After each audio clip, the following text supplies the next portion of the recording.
Todos los conceptos básicos relacionados con los tanques de almacenamiento de agua que se colocan en las redes de distribución de agua.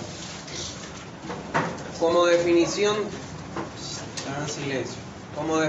de tanque de almacenamiento, podemos decir que los depósitos de almacenamiento son aquellos que se construyen en las redes de distribución de agua para almacenar el agua durante los periodos de baja demanda para poder satisfacer la demanda de agua en los periodos de alta demanda, de manera tal que se pueda garantizar siempre el servicio de distribución.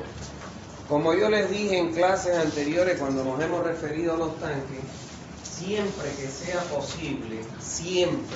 posible, lo ideal es que nosotros en nuestra red consideremos un tanque de almacenamiento, porque el tanque de almacenamiento cumple no solo la función de almacenar y entregar agua, sino también actúa como un compensador de las presiones en la red, como vamos a ver posteriormente, y además nos sirve para tener una reserva de agua en caso de determinadas emergencias.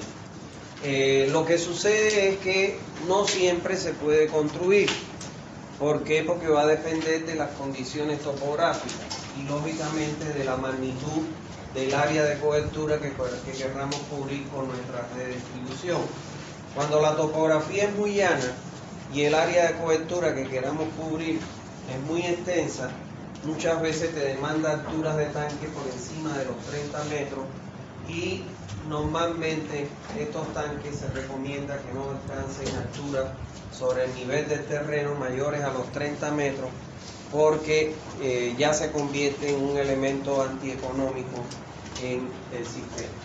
En esos casos, cuando no se pueda colocar tanque, no queda otra que entregar el agua a la red con bombeo directo. ¿Está bien?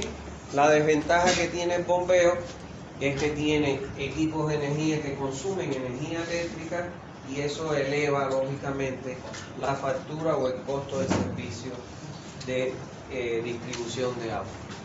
Ahora bien, ¿cuáles son las funciones que tienen los tanques? La función principal es, como nosotros ya vimos en la clase anterior,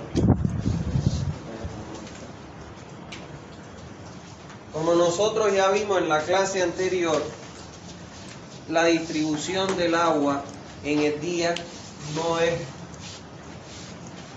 uniforme.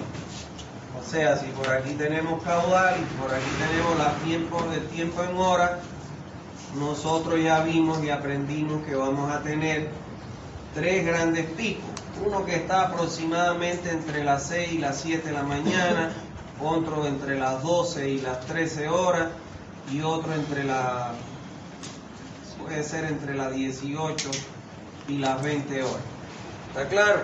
Entonces vamos a tener horarios, sobre todo en la madrugada, y horarios intermedios entre los picos, en los cuales no va a haber consumo, o un consumo tan elevado como cuando llegan los horarios picos. Entonces la función que tienen estos tanques es que en los horarios no picos, donde no hay un elevado consumo de agua, se llenan para poder satisfacer las demandas cuando se produzcan los horarios picos.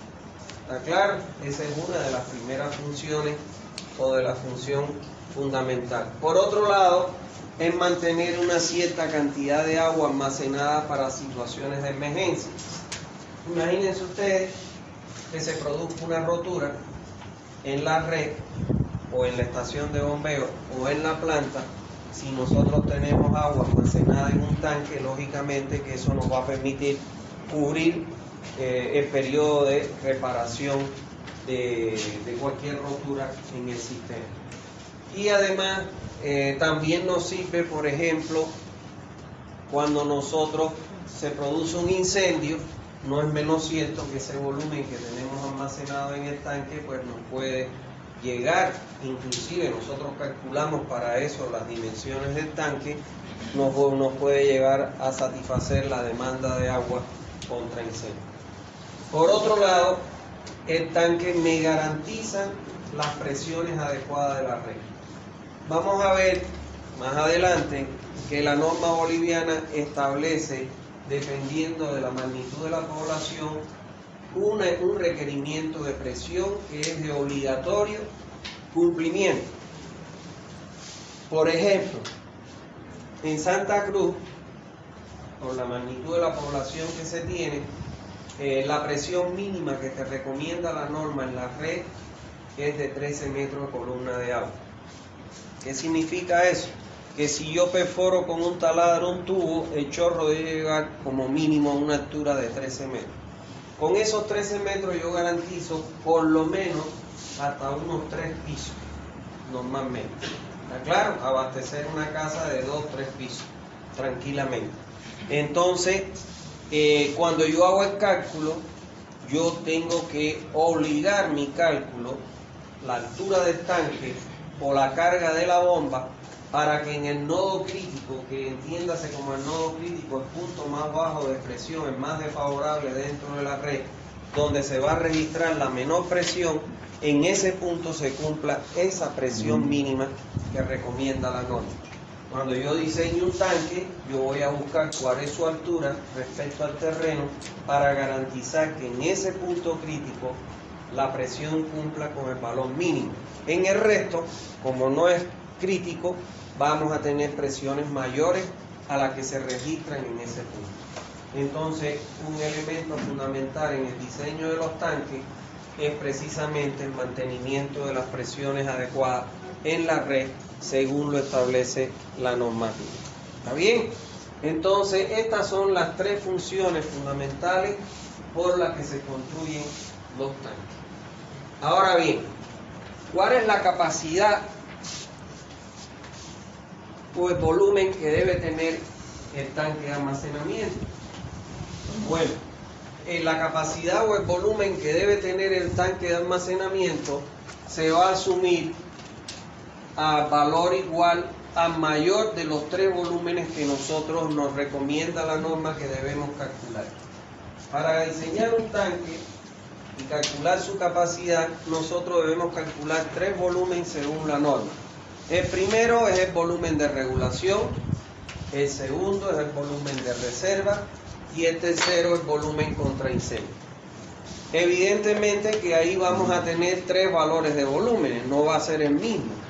Vamos a suponer, para ejemplificárselo aquí, que el volumen de regulación me dio 54 metros cúbicos. El volumen de reserva me dio 48 metros cúbicos y el volumen contra incendio me dio 50 metros cúbicos cuando yo lo calculo. ¿Cuál va a ser mi volumen del tanque? Va a ser igual al mayor valor de los 3 que yo haya calculado. Va a ser igual en este caso al volumen de regulación igual a los 54 metros cúbicos por ser el mayor valor que yo obtuve. O sea, no es la suma de los 3, sino calculo los 3 volúmenes y el que mayor valor me dé de esos volúmenes, ese es el que voy a adoptar como volumen o capacidad de mi tanque de almacenamiento. ¿Se entendió eso? Entonces vamos a entender qué es lo que contempla cada uno de estos volúmenes y cómo se calcula. Bueno, el volumen de regulación es aquel volumen que me compensa la capacidad de entrega de la fuente con respecto a la demanda. Puede ser que en el horario pico, que es el de mayor demanda, puede ser que mi demanda en ese horario pico supere el volumen que es capaz de entregarme la fuente. Como se ve en este ejemplo, vamos a suponer que la fuente tiene una capacidad para entregarme 5 litros por segundo. Sin embargo, puede llegar en un horario pico un exceso de consumo que me demande hasta 8 litros. Como la fuente solo me entrega 5, si yo no tuviera el tanque y la población me está demandando 8, ¿qué va a pasar? Va a haber un déficit. O sea, puedo entregar menos de lo que me están consumiendo. Voy a tener un déficit de volumen, de caudal de agua. Entonces, si yo tuviera un tanque de almacenamiento, le calculo su volumen de regulación y esto me va a permitir ¿qué cosa? Que cuando yo tenga el déficit de la fuente con respecto a la demanda o la demanda supere la fuente, el excedente de agua que necesito para satisfacer el requerimiento de la población en ese momento lo puedo compensar con el volumen de regulación que tengo en mi depósito de almacenamiento. Si no tuviera depósito, ahí sí voy a tener, cuando la demanda supere la capacidad de entrega de la fuente, voy a tener siempre déficit de agua, descontento de la población. ¿Por qué? Porque no les voy a poder cubrir sus necesidades. ¿Está claro? Entonces fíjense la importancia que tiene este depósito de almacenamiento. Para calcular el volumen de regulación se puede realizar de dos formas: un método analítico y un método gráfico. El ideal sería este, y volvemos a la curva de gastos acumulados de diagrama de Rill a su importancia, que es la que no tiene Bolivia actualmente. Como no hay esta curva en Bolivia, la norma te da este método para que tú calcules el volumen de regulación. ¿Y qué dice la norma? La norma dice que cuando el tanque es alimentado por gravedad, o sea, el agua viene de una fuente a llenar el tanque por gravedad, ahí yo debo tener como calcular el volumen de regulación entre el 15 y el 30% del caudal máximo diario, que es el medio diario por K1, ¿se recuerdan? ¿No ves? Multiplicado por el tiempo de llenado que se considera un día. ¿Está claro? Entonces, fíjense ustedes acá que este caudal, el caudal máximo diario, está bien, y el tiempo que es un día. Ahora, cuando el tanque es alimentado por bombeo, vamos a suponer, saco el agua de un pozo que he perforado para sacar el agua del acuífero y llenarlo con una bomba, entonces yo debo calcular este volumen de regulación entre el 15 y el 25% del caudal máximo diario multiplicado por T, en donde este T voy a asumir siempre igual a un día, porque es el volumen de regulación de un día. ¿Está bien?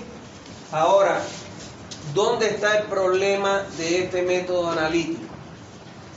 Ustedes me podrían, estoy seguro que todos en su cabeza, porque están atendiendo lo que yo les estoy diciendo, tienen en su cabeza la pregunta de ¿qué valor asumo entre el 15 o el 30 o el 15 o el 25? Y ahí es donde viene o que caigas en el subdimensionamiento de tu tanque o que caigas en el sobredimensionamiento de tu tanque. Porque no es lo mismo multiplicar por 15 el caudal máximo diario que multiplicarlo por punto 30. Hay una diferencia abismal de volumen. Entonces, si ustedes me preguntaran qué valor usted asumiría, yo no sabría. ¿Está claro? Si quiero ser seguro, adopto el 30%, pero de repente me estoy yendo del lado del sobredimensionamiento. Si quiero ser económico, adopto el 15%, pero también puedo caer en que sea deficitario mi volumen al final. Por eso es que en este caso, el método que se utiliza en el mundo entero es el uso del diagrama de Rill. ¿Por qué? Porque aquí usted va a tener el volumen o el caudal que es capaz de entregarle su fuente. Y todo lo que quede por encima, ¿qué quiere decir eso? Este va a ser mi volumen que tengo que regular. ¿Me entienden? Entonces, este gráfico me da el valor real del volumen que yo tengo que regular según lo que yo pude estudiar durante un periodo de un año. ¿Está claro? Entonces volvemos a la importancia que tiene ese gráfico para Bolivia. ¿Está bien? Entonces, bueno, aquí este gráfico no existe y tenemos que usar esto. En caso de que yo le hiciera un ejercicio de eso, yo le induciría a qué valor deben utilizar. Puedo decirle, por ejemplo, utilice el mínimo de los valores en caso de rango o el máximo de los valores, y ustedes tendrían que adoptar el valor mínimo o el máximo según lo que yo les digo. ¿Se entendió? Entonces, con eso ya vamos a tener el primer volumen, que es el que me va a regular, como lo dice su nombre, el exceso de consumo con relación a la capacidad que da tu fuente. Entonces, si esto es 5 y esto es 8, me están faltando 3. ¿De dónde lo saco? Del tanque de almacenamiento. ¿Está bien? Ahora, el otro volumen que yo tengo que calcular es el volumen contra incendio.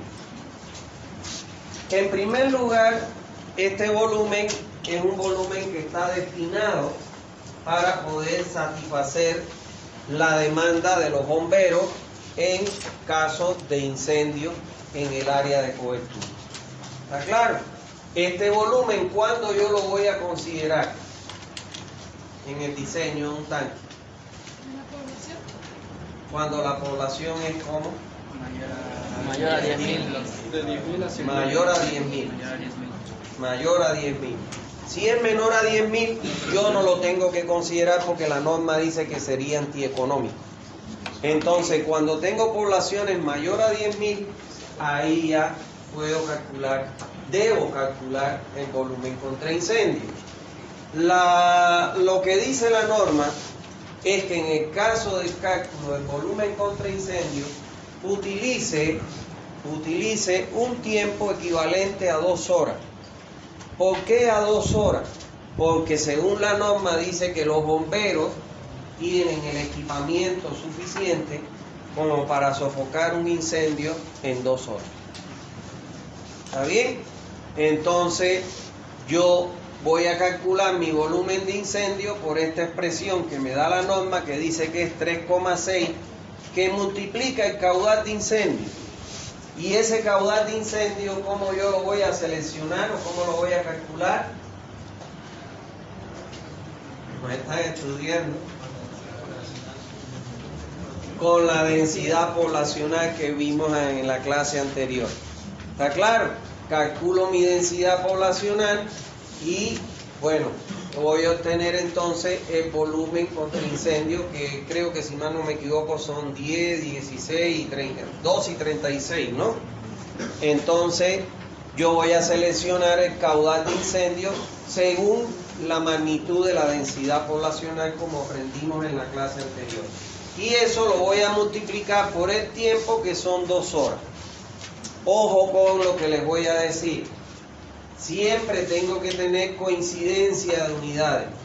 Si mi caudal está en litros por segundo, no lo puedo multiplicar por el tiempo en horas.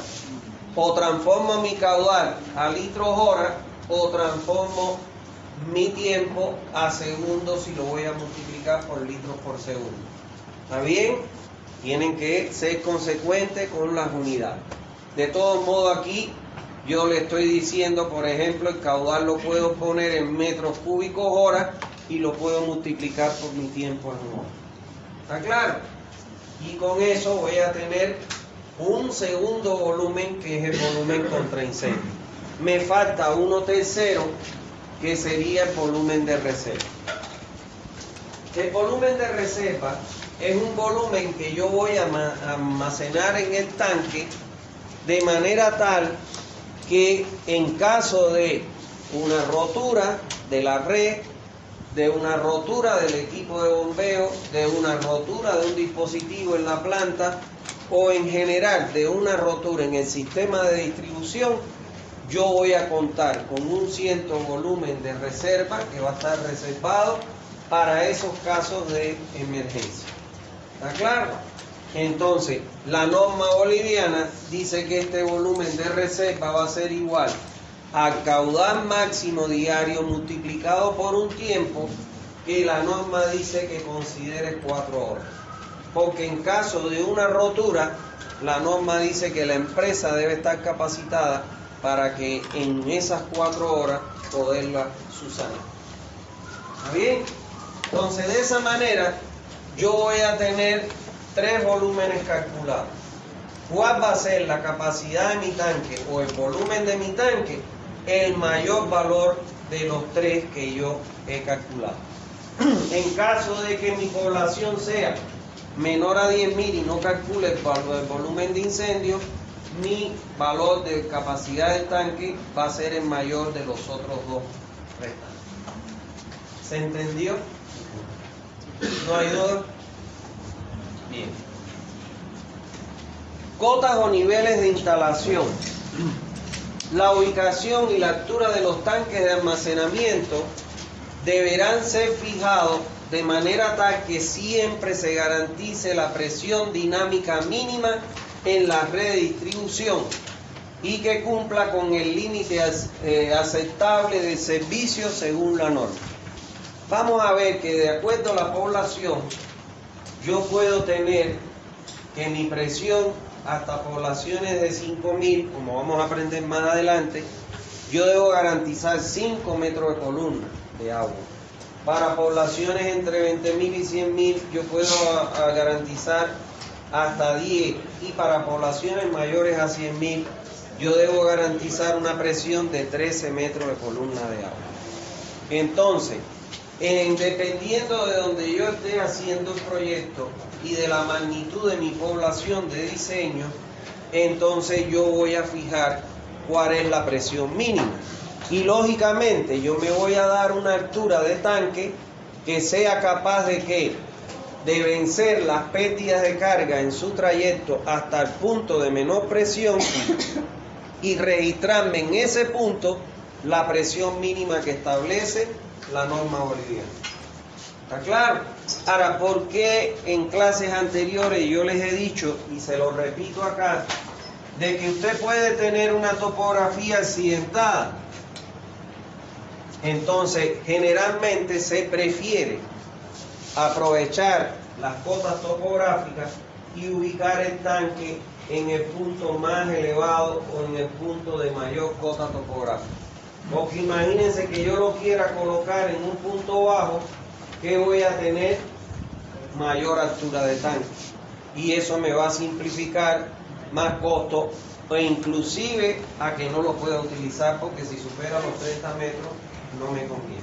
Entonces me conviene siempre ubicarlo en el punto más elevado de mi área de cobertura. ¿Está bien? Para disminuir la altura y lograr economía en el sistema. ¿Alguna duda hasta ahí? ¿No hay duda? Bueno, ubicación de los tanques de almacenamiento. ¿Dónde yo debo ubicar o localizar un tanque de almacenamiento? Aquí hay que aprender, y ya tienen que manejar este concepto, que en las redes de distribución, por donde ingresa el agua a la red, se le conoce o se le denomina en el argot técnico como la cabeza de la red. Y el extremo opuesto a la cabeza se le conoce como la cola de la red. Entonces, de preferencia, lo ideal sería que yo coloque el tanque en la cola de la red, en el punto opuesto a la entrada, porque eso me va a garantizar, ¿qué cosa?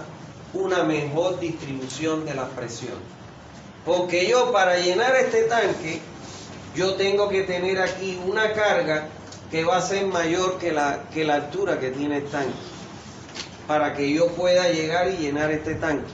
Entonces aquí voy a tener una presión similar o mayor que la del tanque, y aquí tengo la del tanque, y entonces tengo en los dos puntos opuestos parto de una carga igual o similar, y entonces mi distribución de las presiones va a ser así. ¿Por qué? Porque miren cómo actúa la hidráulica en una red. Si yo tengo que esta es mi presión en este punto, en la medida en que yo me voy alejando, que voy recorriendo distancia, desde aquí hasta este punto, que voy a tener una pérdida de carga. ¿Está claro?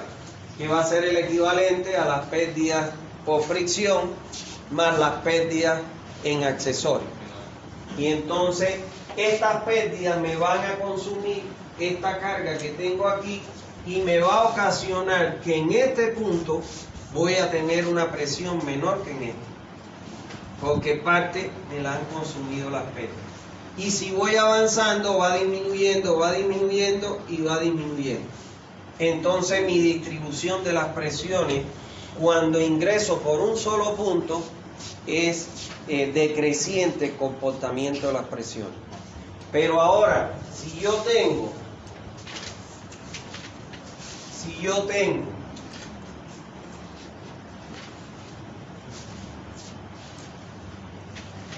que yo coloco, vamos a suponer que yo tengo aquí un pozo y aquí tengo una bomba y voy a entregar a la red, aquí yo voy a tener una carga de la bomba.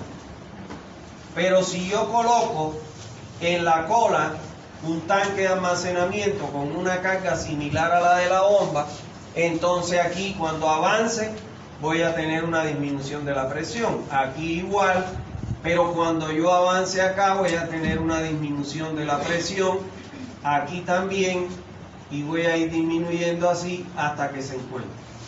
Y fíjense ustedes que el comportamiento de las presiones en todo el área de cobertura es mejor cuando yo coloco el tanque en el extremo opuesto a la entrada. Claro, no siempre puedo lograr eso. ¿Está claro? Porque no necesariamente la cola de la red es el punto de mayor altura. Puede ser que tenga un punto intermedio donde se registre la mayor cota topográfica y yo aproveche ahí para colocar mi tanque. Pero siempre que pueda, debo localizar el tanque lo más alejado de la entrada para tener una mejor distribución de las presiones. Ahora, la ubicación del tanque nunca puede ser lejos de la red. ¿Por qué? Porque mientras más yo me aleje de la red, le estoy sumando pérdidas y le estoy aumentando la altura del tanque. Entonces mi tanque debe estar siempre ubicado dentro del área de cobertura de la red y en el punto más alejado o en el punto de mayor cota topográfica. ¿Alguna duda? ¿No hay duda? No puede estar adentro.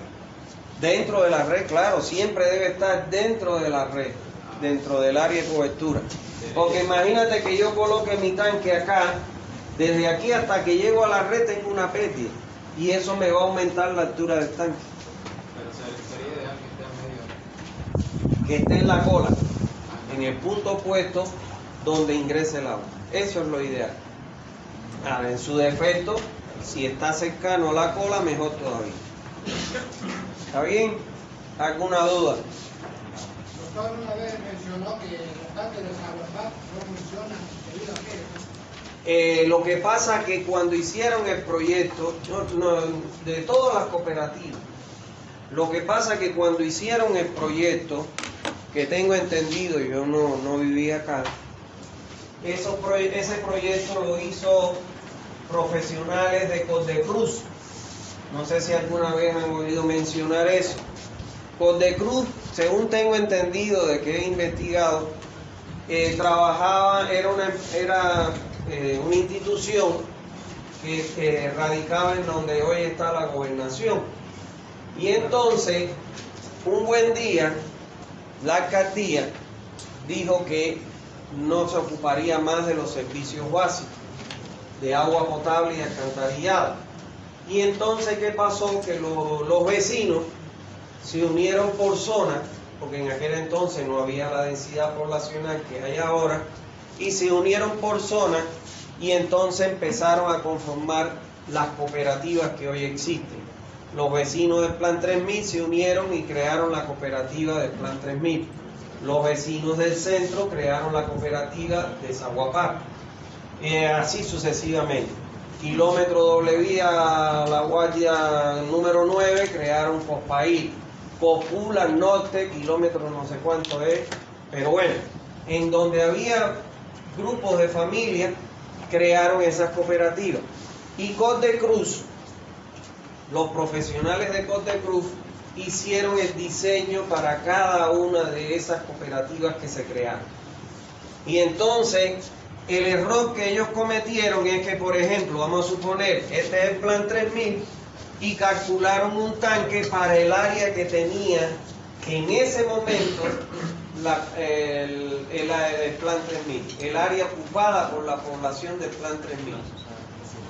Pero ¿qué pasó? Que no previeron nunca de que se iba a expandir tan acelerado la población, y entonces al expandirse la población, este tanque que tiene una altura que me garantizaba la presión hasta aquí, ya ahora de aquí para acá la altura del tanque no me sirve para entregar el caudal con la presión que me recomienda la norma.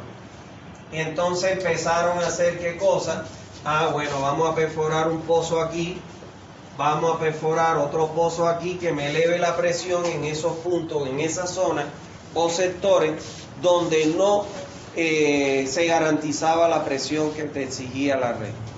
Y llega a tal extremo que usted ve cooperativas que tienen 5 perforaciones, tienen su tanque, pero el tanque no le llega a satisfacer ya para la mancha del crecimiento urbano. La altura del tanque no es suficiente como para entregar la presión requerida a nivel del usuario.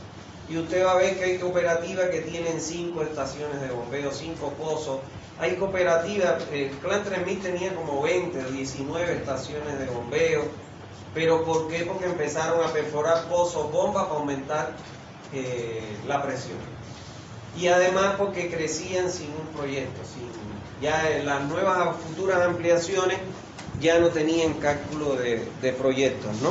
Porque en definitiva, el proyecto es quien te da, el cálculo hidráulico es quien te da la altura que debe tener tu tanque y lógicamente la carga que debe tener la bomba en caso de bombeo directo, que es lo que ocurre en Santa Cruz. ¿Está claro? Por eso es que la norma ya hoy en día te dice que no puedes proyectar para las condiciones actuales, sino que debes proyectar para un futuro. ¿Cuánto es la conducción futura? El periodo de diseño, que lo fija de una tabla o entrando con la población actual. Y ese es el problema de por qué los tanques ya no entregan la presión, no garantizan la entrega de la presión, pero los tanques cumplen una función, por suerte, y es que sirven como compensadores de los excesos de presión. Cuando en los horarios no pico no se apagan partes de las bombas que bombean a la red, entonces eso se transmite en un exceso de presión. ¿Por qué? Porque estás entregando más caudal que el que la gente está sacando. Y entonces ahí el tanque elevado empieza, ¿qué cosa? A llenarse y a compensar el exceso de caudal y el exceso de presión en la red. Y entonces han quedado como compensadores de presión. Claro, ellos garantizan la carga para el área, pero ya el crecimiento no lo garantiza. ¿Me entendiste? Eso es. Bueno, ¿alguna otra duda? Bien, el número de unidades.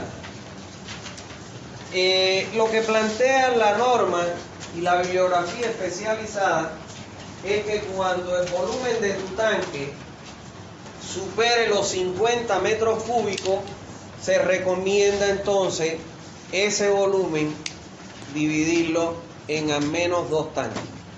O sea, porque no es lo mismo hacer un tanque de 25 metros cúbicos que un tanque de 100 metros cúbicos. Entonces, para que no salgan estructuras tan grandes, tan costosas, entonces en esos casos, cuando el volumen excede los 50 metros cúbicos, es preferible construir 2 tanques en vez de 1. ¿Está bien? ¿La capacidad de los tanques cuánto puede llegar? No, tú le puedes poner un tanque la capacidad que tú quieras, pero cuando ya excede los 50 metros cúbicos, ya el costo de los tanques se vuelve ya un elemento antieconómico, ¿no? Entonces, inclusive para operarlo, ¿por qué? Porque ese tanque tú lo vas a tener que limpiar. No es lo mismo sacar 20 cubos que sacar 100 cubos de un tanque. Si sacando hasta 50, tú te tardas un día completo en la limpieza, imagínate en 100, peor todavía. ¿Cada cuánto se hace la limpieza? La limpieza se recomienda, como vamos a ver acá, que se haga preferiblemente una vez al año. Ahora, lo ideal sería que una vez cada 6 meses tú limpies el tanque. Porque no se olviden nunca que el agua potable, la norma de agua potable admite hasta 100 miligramos por litro, 1000 miligramos por litro de sólidos totales. Y el tanque, en este caso, se convierte en un gran sedimentador. O sea, se retienen los sólidos. Cuando usted lo tiene mucho tiempo, el agua, los sólidos retenidos en el tanque le transmiten sabor y olor al agua. Entonces se prefiere una vez al año. Lo ideal sería que usted aprovechara y una vez cada 6 meses hiciera la limpieza. Bueno, tipos de tanques de almacenamiento. Bueno, existen 2 tipos de tanques de almacenamiento, que son, en primer lugar, los tanques superficiales, que son aquellos tanques que se encuentran semienterrados, no enterrados completamente, sino semienterrados o sobre la superficie, apoyados sobre la superficie del terreno. Y están los otros tanques, que son los tanques elevados, que se colocan o se elevan por encima de la cota del terreno. ¿Está claro? Los primeros son muy factibles cuando yo tengo topografías accidentadas. ¿Por qué? Porque puedo aprovechar, que es lo que ocurre en los valles acá. Aprovecho, construyo el tanque en el cerro y le entrego agua a la población que está en la parte baja o en los valles de la zona. Y ahí aprovecho la altura de los cerros para apoyar mi tanque o semienterrarlo y entregar el flujo por gravedad. Ahora, en el caso de los tanques elevados, estoy obligado a colocarlos cuando mi topografía es llana, los tengo que sobrelevar por encima del nivel del terreno. ¿Está bien? ¿Alguna duda hasta ahí? No hay duda. Todo está clarísimo. Vamos a ver en el examen. Bueno, recomendaciones sobre los tanques superficiales.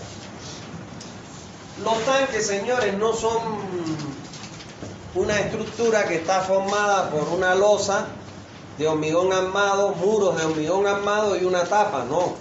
El tanque tiene que tener otros accesorios y componentes que permitan su funcionamiento o su funcionalidad. En este caso, cuando tenemos tanques unitarios, ¿qué quiere decir? Que tenemos un solo tanque en la red. Entonces dice que se debe colocar un tubo de bypass que una la tubería de ingreso del agua al tanque con la tubería de salida del tanque, de manera tal que cuando yo le dé mantenimiento al tanque, le vaya a hacer una limpieza, le vaya a hacer un mantenimiento a la estructura, yo cierro la tubería de entrada y de salida, porque si no, con la presión que tengo, el agua también me puede ingresar por acá. Abro el tubo de bypass y mientras se desarrolla esa actividad, puedo seguir entregando agua a la población directo de la fuente. ¿Está claro? Por ejemplo, una vez yo fui y les hice un diagnóstico en Portachuelo. En Portachuelo ellos tienen un tanque. Cuando usted ingresa a Portachuelo, usted va a ver en una cuña así un tanque que tienen ahí. Y ese tanque es un tanque elevado, como los típicos que construyen acá. Y ustedes van a ver esto para que lo puedan entender, la importancia del bypass. Ese tanque, ellos lo llenan de un pozo que tiene perforado ahí mismo, al lado del tanque. O sea, supongamos que este es el terreno, aquí hay un pozo perforado, aquí hay un equipo de bombeo, y de aquí llenan el tanque elevado. Ese tanque tiene una tubería de entrada,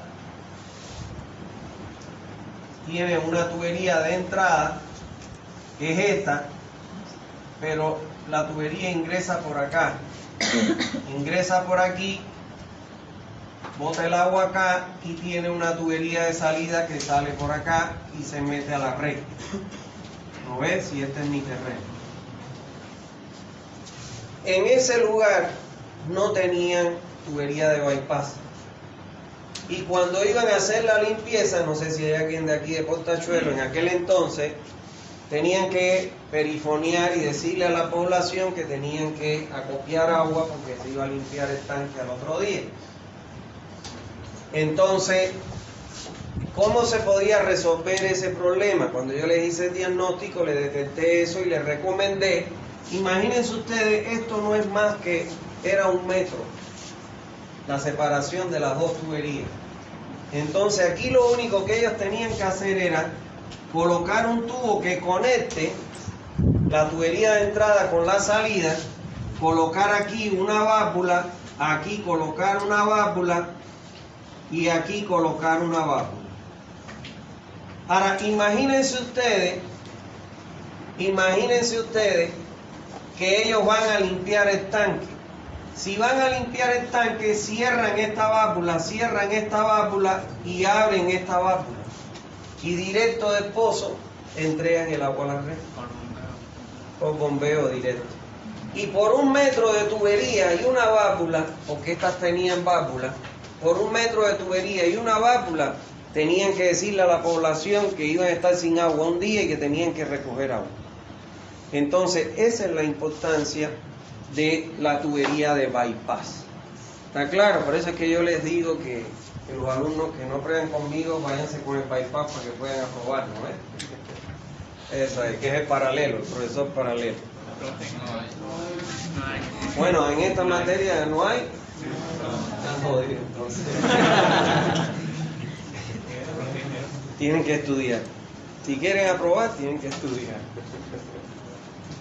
Pero había, ¿no? Antes había, creo que una vez lo dio Grecia, que también fue alumna mía. Después lo dio otra ingeniera, no, esa sí no la conozco. Pero había. El ingeniero Carreño. No es topógrafo, no, otro Carreño. Sí, porque hay 2 Carreños. Flavio Carreño. No. Lo conozco porque es colega mío. No, lo conozco por ser, lo he visto ahí en la sociedad, en la asociación, pero no lo conozco. Bueno, entonces, esa es la importancia. Cuando uno tiene un solo tanque, porque si tuviera 2, tiene uno trabajando y el otro lo va limpiando. Pero cuando tiene uno solo, no queda otra que acudir a un bypass, a la tubería de bypass. Segundo, se debe colocar una tubería de rebose donde la solera del tubo se hace coincidir con el nivel máximo de agua en el tanque. Vamos a suponer, este es mi nivel máximo de agua en el tanque y yo voy a colocar una tubería de rebose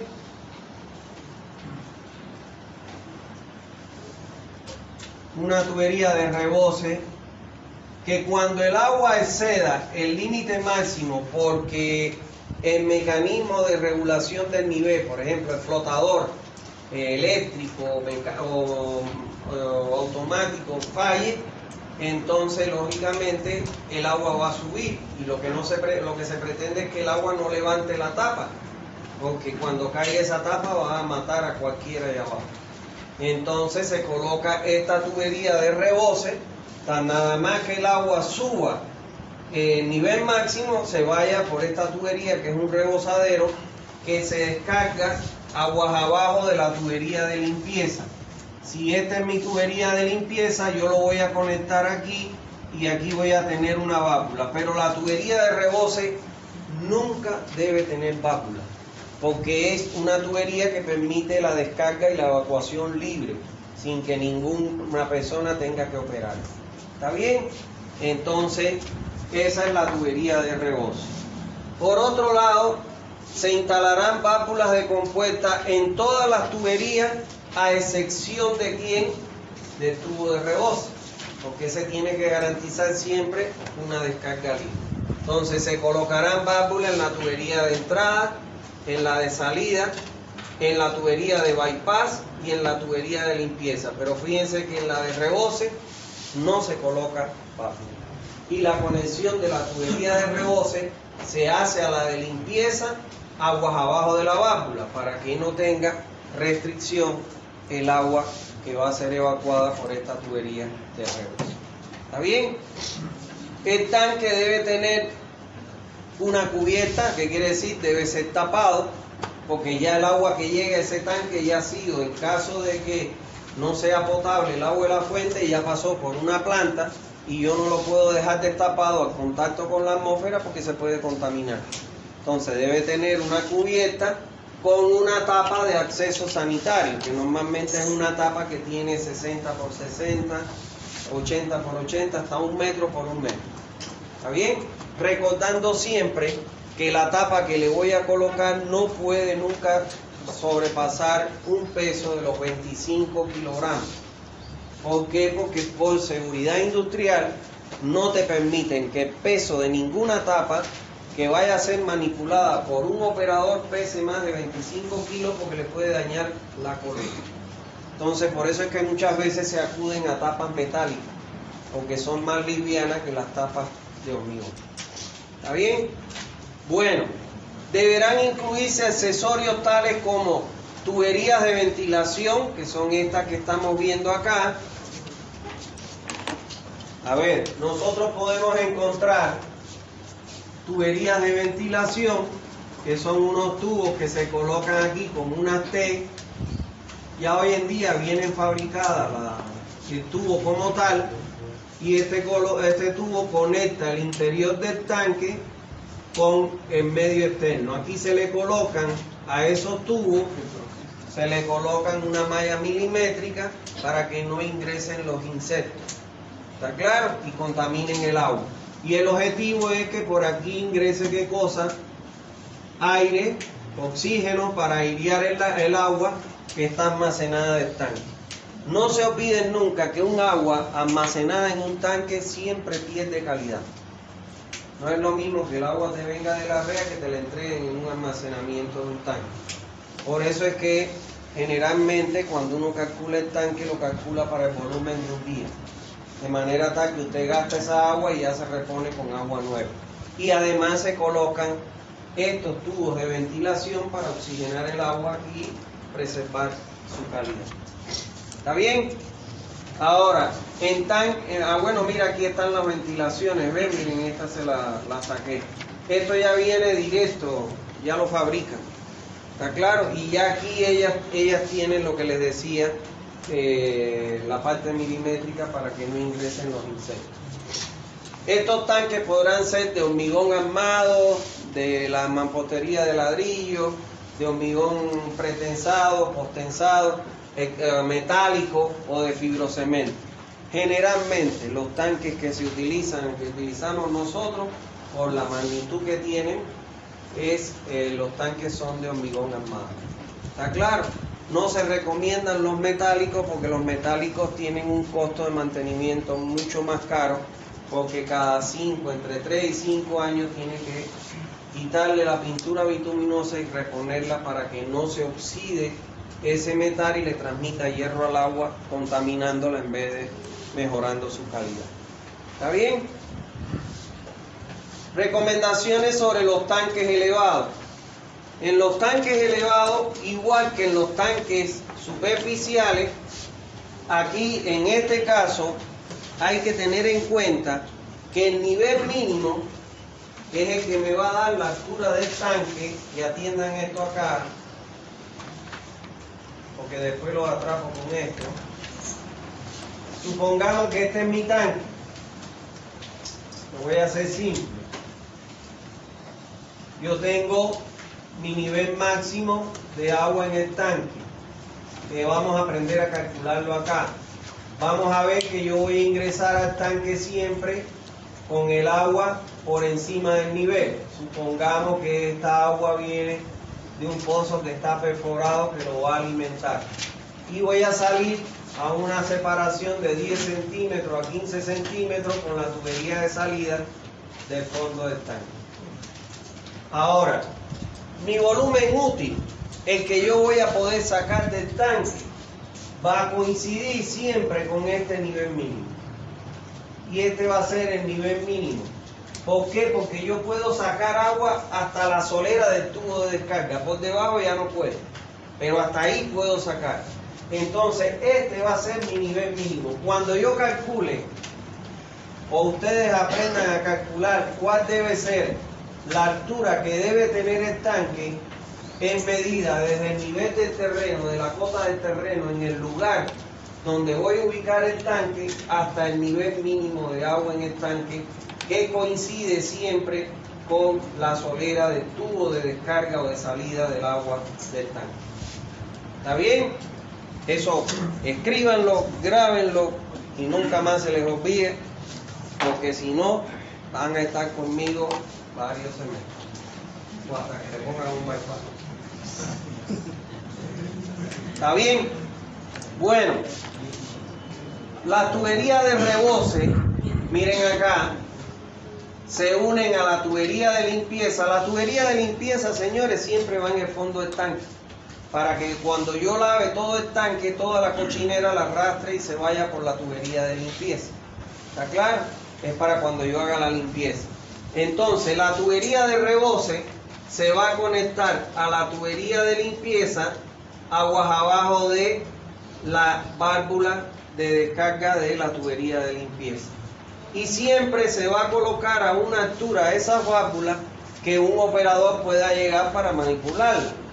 ¿Está claro? La tengo que colocar siempre a una altura que un operador pueda tener acceso a ella para abrirla, cerrarla o manipularla en el momento que lo necesite. ¿Está bien? Bueno. Y la descarga de la tubería de limpieza, siempre, la descarga de la tubería de limpieza la voy a llevar a un punto alejado del tanque.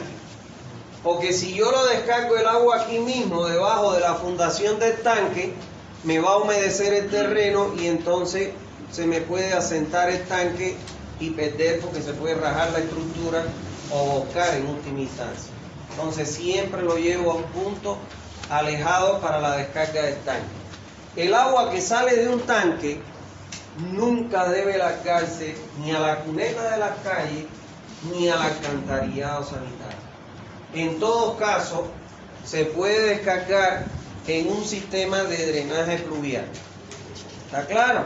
O si no, lo que muchas veces se hace, supongamos que esta es la tubería de limpieza, yo lo llevo a un punto alejado y ahí construyo un pozo donde le pongo piedra grande, piedra bolón, para que el agua se infiltre, porque en definitiva esa agua no es un agua residual contaminada. ¿Está claro? Eso es lo que hace. Pero esta descarga siempre la tengo que hacer alejada del tanque para que no humedezca donde están las fundaciones del tanque y pueda sufrir un asedentamiento diferencial y verse dañada la parte estructural. ¿Está bien? Se instalarán válvulas de compuerta en todas las tuberías, a excepción de la tubería de rebose. Fíjense ustedes que instalamos válvulas en la tubería de alimentación, en la tubería de salida, en la tubería de limpieza, en la tubería de bypass, pero en la tubería de rebose no se coloca válvula para que el agua pueda salir libre. ¿Se entendió eso? Bien. Deben ser construidos con una cubierta protectora, igual que los superficiales, debe tener una tapa y además deben tener una abertura de acceso para poder ingresar al interior del tanque para limpiarlo, darle mantenimiento o cualquier otro tipo de actividad que requiera la estructura. ¿Está bien? Bueno. Deberán incluirse accesorios tales como ventilación. Miren, aquí en los tanques elevados, no sé, fíjense cuando vean un tanque elevado acá en Santa Cruz, Bueno, en primer lugar, los tanques tienen esta forma, acá en Santa Cruz.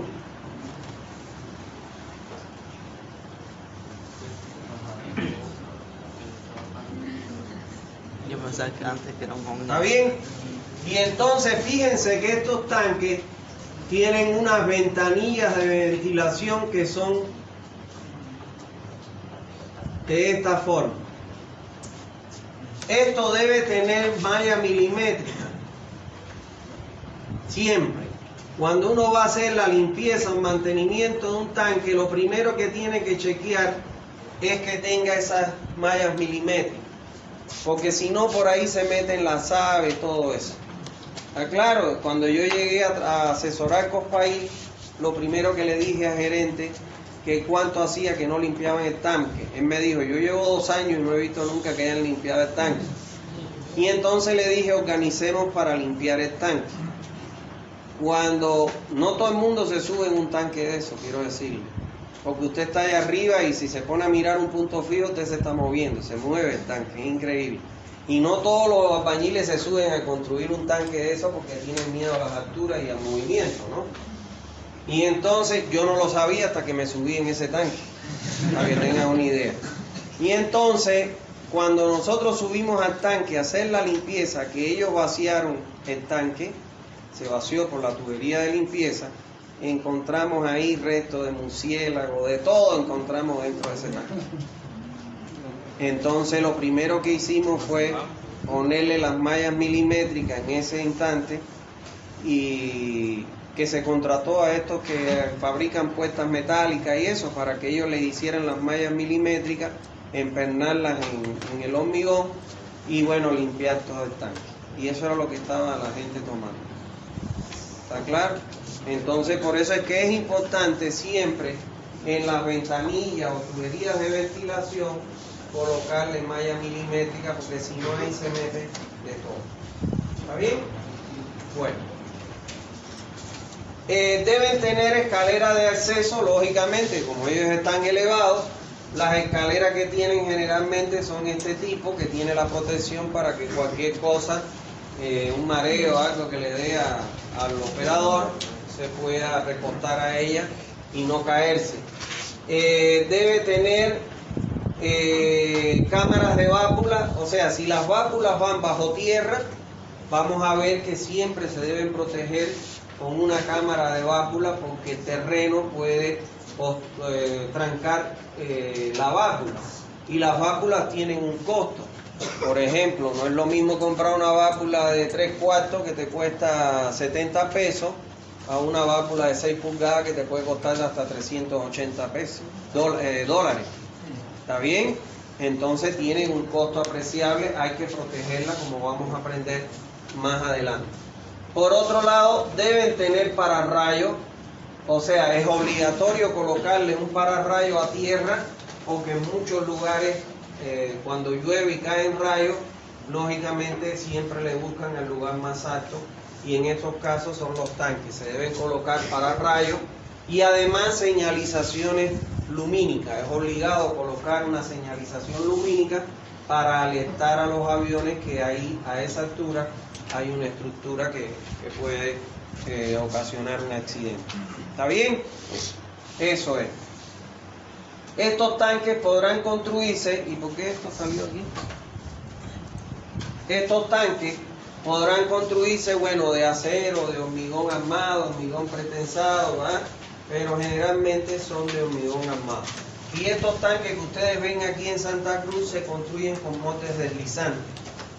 No sé si ustedes le han enseñado ya eso, ¿no?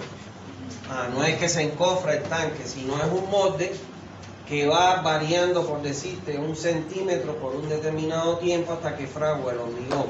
Y él solito va deslizándose hacia arriba, hacia arriba, hacia arriba, hacia arriba y se va rellenando hasta que llega ya a esa altura y lógicamente ya fraguó el hormigón y así es que se funden esos tanques con el sistema de moldes deslizantes. Éntrese en San Google o en YouTube y pregunten construcción de tanques con moldes deslizantes para que lo vean. De todos modos, cuando ustedes lleguen a las estructuras, supongo se lo van a enseñar. Bueno, En los tanques elevados se colocan dispositivos de regulación de nivel.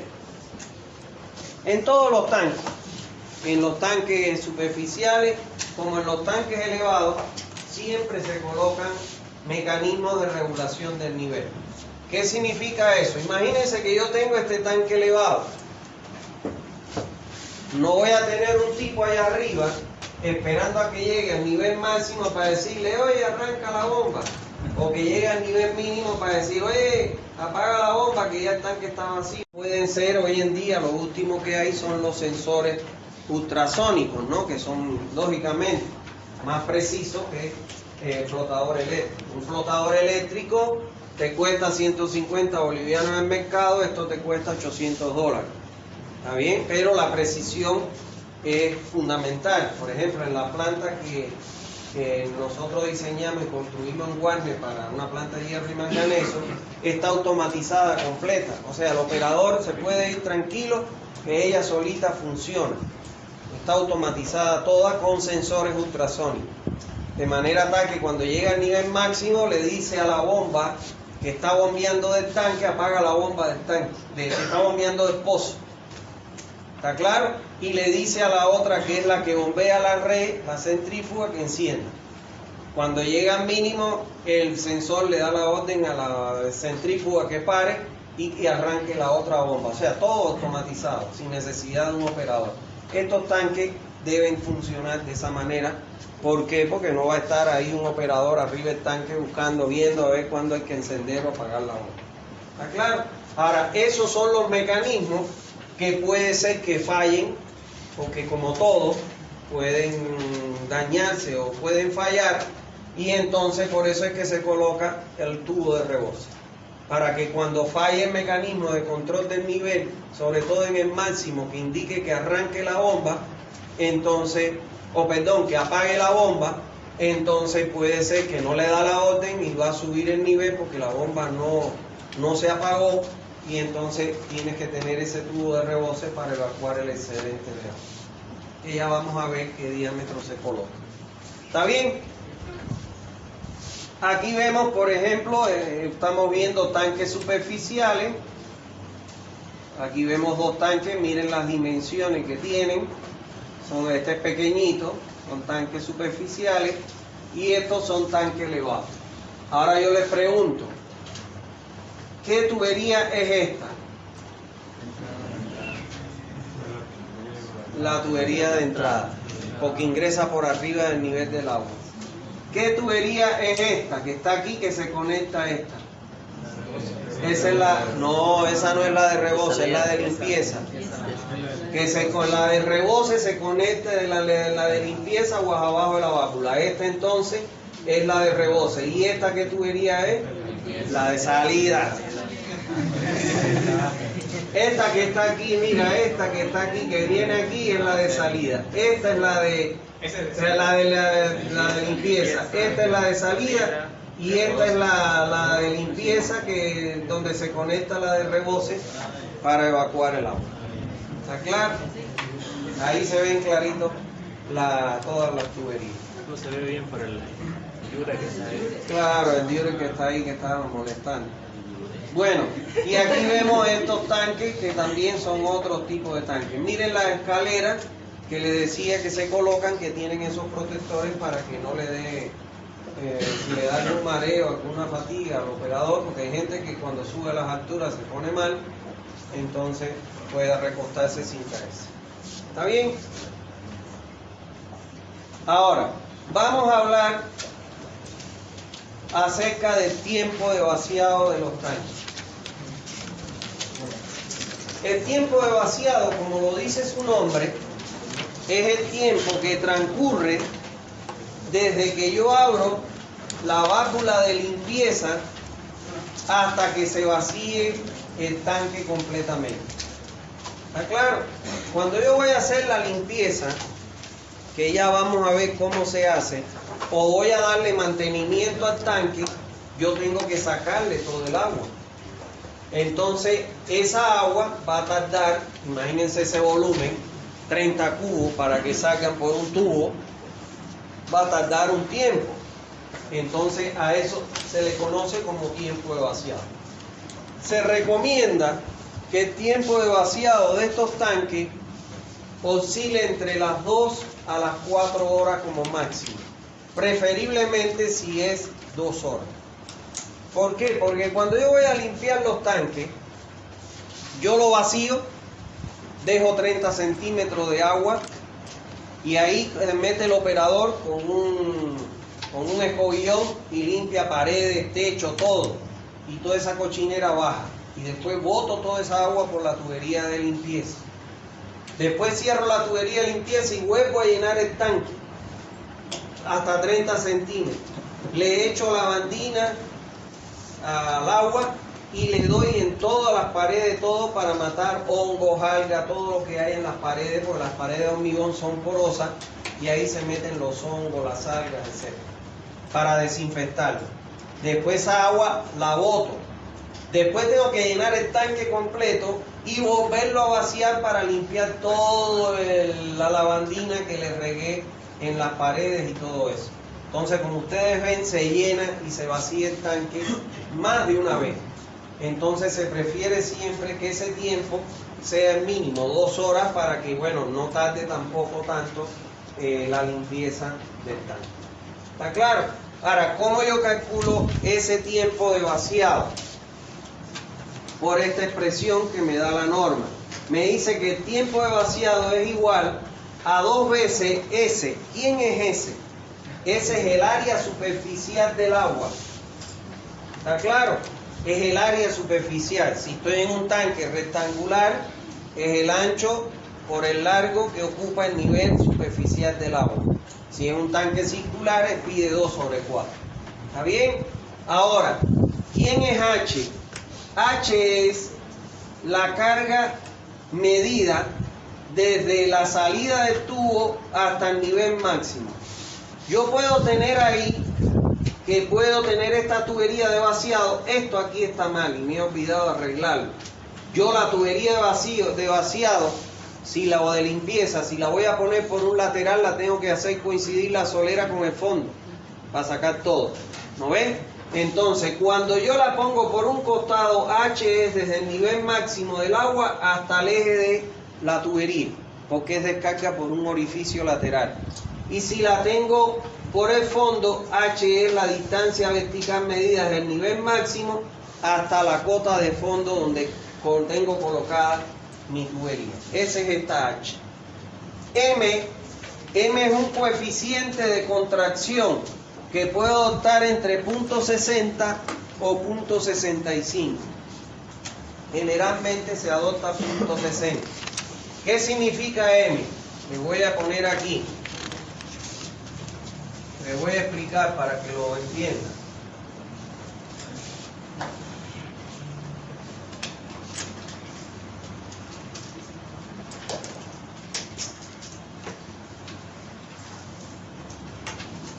Supongamos que yo voy a poner que este es mi fondo y yo voy a poner mi tubo aquí por el fondo, la tubería de limpieza. Le voy a ampliar el tamaño para que puedan darse cuenta mejor. Y ahí le coloco mi tubería de limpieza. Si atiendan acá, dejen de hablar. Si la incorporación es con 90 grados, con un ángulo recto de 90 grados, entonces aquí M es igual a 0.6. ¿Está bien? Ahora, si yo a la misma tubería y a ese mismo fondo, en vez de hacerlo en un ángulo agudo, lo conecto con un ángulo redondeado, aunque sea 90 grados, aquí M es igual a 0.65. Generalmente no se le hace esa curvatura, sino que se pone con un ángulo recto, por eso M es igual a 0.60. ¿Se entendió? Bueno. W es el área del dispositivo de desagüe. es el área de esta tubería.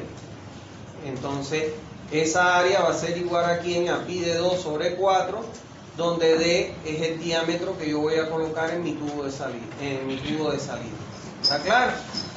Y G, esto generalmente raíz de 2G es la gravedad o la aceleración de caída libre, y raíz de 2G es 443 siempre.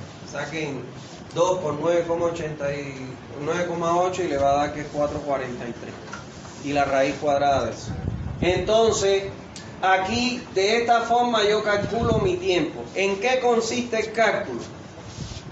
En ir suponiendo o despejar de aquí de W el diámetro, y entonces si yo despejo el diámetro de aquí, entonces me doy un tiempo de 2 horas y voy a calcular cuál va a ser el diámetro que debe tener mi tubería de desagüe para que yo pueda, o limpieza, para que yo pueda descargar el volumen de agua en esas 2 horas. ¿Me entendieron o no? ¿Alguna duda? En el caso de las H, si De las H, eso es importante. Si yo tengo, a ver, lo voy a dibujar bien para que no los confunda. Si este es mi tanque y mi tubería de limpieza, en vez de colocarla por el fondo, generalmente va por el fondo. Pero supongamos que yo la voy a colocar por un lateral, este va a ser mi nivel máximo de agua en el tanque, que eso lo vamos a aprender a calcular en la próxima clase. Entonces, si yo la coloco lateral, la carga sobre ese orificio es medida desde el nivel máximo hasta, ese va a ser H, que es minúscula, ¿no? Hasta el eje del orificio. Pero si yo la coloco, mi tubería, en vez de por un lateral, la coloco por el fondo, que es con normalmente va, y este es mi nivel máximo de agua en el tanque, esa H es medida verticalmente hasta el fondo del tanque. Esa es la diferencia. ¿Está claro? Solo una persona dañina le pondría por un lateral para...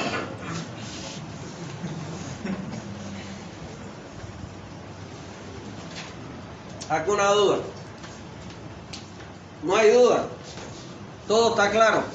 Se lo puedo preguntar en el examen, que van a salir bien. Sí.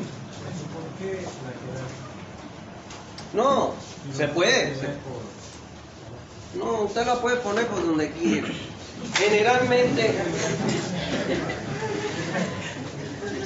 Generalmente se coloca, atiendan acá, si yo la coloco por el lateral, siempre se le da una pendiente que es del 1 por 1000 para que toda la cochinera escurra hacia la salida. Si usted la coloca por el fondo, lógicamente que esta pendiente va a ser menor y siempre el agua escurra por acá. Por eso les dije, se puede colocar lateralmente o por el fondo. Generalmente se coloca en el fondo. ¿Está bien? Pero puede ser que ustedes vean un tanque que esté por el costado y entonces, bueno, digan, mira, a este le colocaron la tubería de limpieza por un costado. Pero generalmente va en el fondo. ¿Está bien? Pero a mí me gusta siempre darle todas las opciones para que cuando ustedes vean una cosa similar digan, esta es una tubería de limpieza colocada por acá. ¿Está bien? ¿Alguna otra duda que tengan? No hay duda. Señores, estudien. El examen es el otro lunes, este lunes no el otro, pero estudien y cualquier duda me la pueden preguntar aquí. En el examen yo no les voy a aclarar dudas. ¿Está bien? Entonces, si ustedes estudian, atiendan acá, y tienen alguna duda, lo ideal es que me la pregunten en el aula, porque eso le puede servir a todos. Y yo se la voy a aclarar de 1000 amores. Pero en el examen no aclaro duda. A ver, dime, me iba a hacer una pregunta. ¿Quién levantó la mano? Preguntando la parte de cuando mencionó la ubicación del tanque. Ya. En caso que yo tenga una cota más alta, Sí. no sea la cola de la red, ¿qué pasa si mi cota más alta está cerca de la cabeza de la red? Ahí lo tengo que colocar. Por el simple yo te digo que también no tiene que estar cerca de la cabeza porque no hay mi presión, la igual de seguridad y seguridad de los dos tipos, hay punto de entrada que no se cambia. Si la diferencia de cota en la red, de altura a la entrada de la red, no es tan significativa con respecto a un punto intermedio que te genere un ahorro sustancial, lo puedes colocar en otro lugar. Pero si te genera una altura que es sustancialmente económica para el proyecto, se coloca en el punto más alto. Sí. Siempre es así. Por eso es que cuando uno lo primero que le pide al topógrafo, cuando va a hacer los estudios preliminares, es que le haga el plano en planta de curvas de nivel para identificar los puntos altos y ya poder decir, en esta zona es donde puedo localizar mi tanque. Y el inicio en la cabeza de la red, ¿es necesario colocar una bomba o es suficiente con la bomba desde la fuente? No, desde la fuente, claro, no vas a colocar otra bomba. Es la misma bomba de la fuente que te va a entrar. Sí. Ahora, si tú te das cuenta, Zaguapá tiene unos tanques grandes, ¿has visto? Por allá por